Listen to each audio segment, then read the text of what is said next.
No es Alberto, es Eduardo Garzón, quien esta noche nos acompaña. También nos acompaña Juan Ramón Rayo. Juan Ramón, un placer, como siempre. La primera pregunta, lo voy a empezar preguntando a Juan Ramón Rayo. Sí, España ha salido de la crisis, ¿lo ha hecho dejándose una parte importante de la sociedad atrás?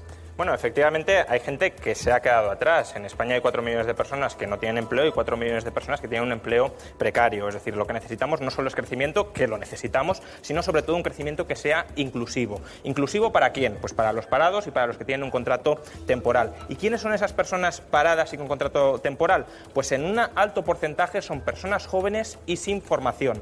La tasa de paro entre los jóvenes universitarios es menos de la mitad que la de los jóvenes universitarios con formación primaria. Por tanto, ¿cómo lograr ese crecimiento inclusivo? Pues logrando crear más empleo de mayor estabilidad y de mayor calidad. ¿Y cómo conseguimos crear más empleo más estable y de mayor calidad?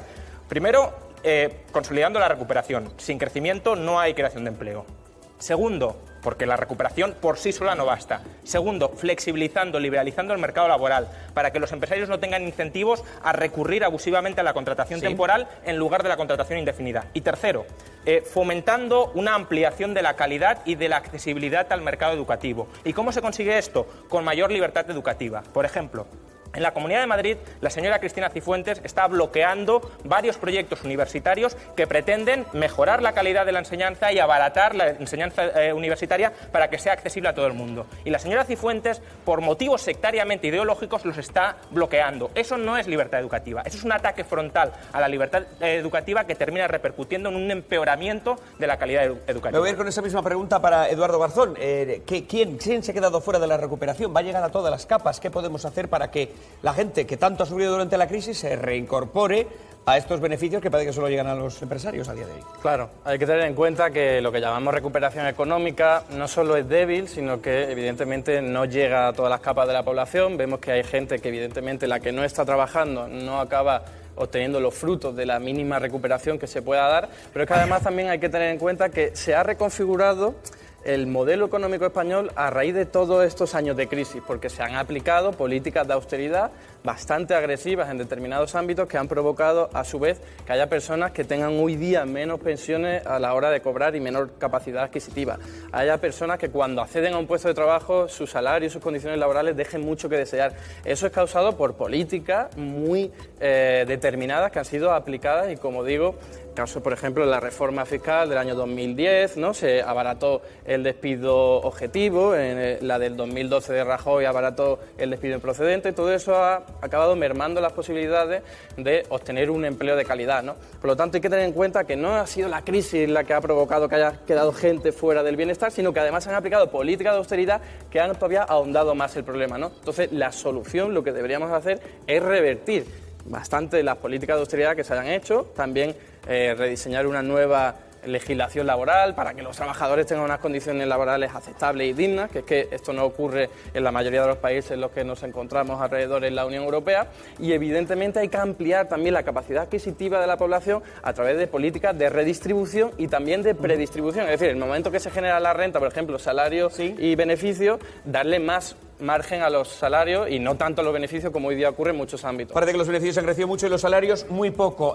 Tenemos pizarra, por si en algún momento tenéis que utilizarla, pero voy a abrir el debate a la mesa. Voy a empezar con María. Me estaba interesando mucho esto último porque has hablado de las dos últimas reformas, ¿no?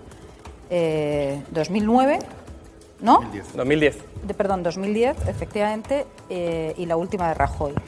Entonces, a mí, por ejemplo, sobre la precariedad laboral me surge una duda. ¿Por qué, por ejemplo, en 2007, en eso de la dualidad, es decir, de los fijos y temporales, había un 35% y ahora, sin embargo, hay un 25%?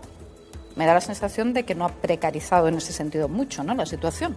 Lo que ha ocurrido es que la inmensa mayoría del trabajo que se ha destruido ha sido temporal.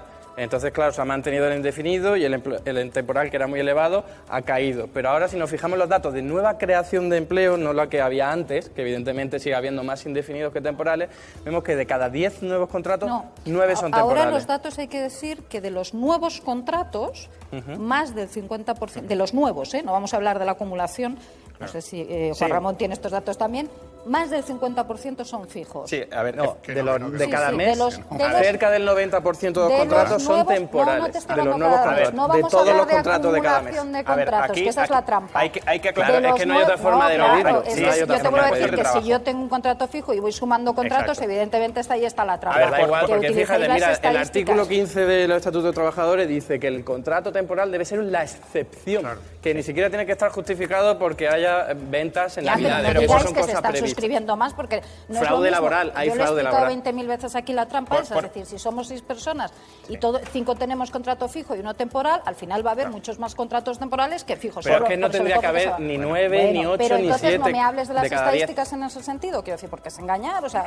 No es engañar, son estadísticas, porque la forma de medir el número de contratos que hay temporales. Si es que hay temporales de un día de duración, 159.000 contratos de un día de duración en el año 2016 y antes de la llegada del PP al gobierno era la mitad. Un día de duración los contratos, una maravilla. Me voy con el profesor Rayo, luego con por aclarar este baile de datos. Vamos a ver, si Eduardo tiene un puesto fijo y yo tengo un puesto temporal y a mí me renuevan cada día el puesto temporal, yo he suscrito al final del mes 30 contratos temporales y él un contrato indefinido. Eso no significa que el 99% de los puestos de trabajo sean temporales. Él tiene uno indefinido y uno temporal. Es 50%. Lo que sí significa, y estoy de acuerdo en que es un problema, es que el 99-98% de los contratos son de tipo temporal. Y eso, insisto, es un problema, pero no significa que el 90% de todos los puestos de trabajo sean temporales. Efectivamente, es que desde 2014, la mitad de los empleos que se han creado son temporales y la otra mitad indefinidos o de autónomos. Pero aún así, un 50% es una cifra muy alta. Es decir, efectivamente, el contrato temporal debería ser la excepción, ¿no? ¿Te está gustando este episodio? Hazte fan desde el botón Apoyar del podcast de Nivos.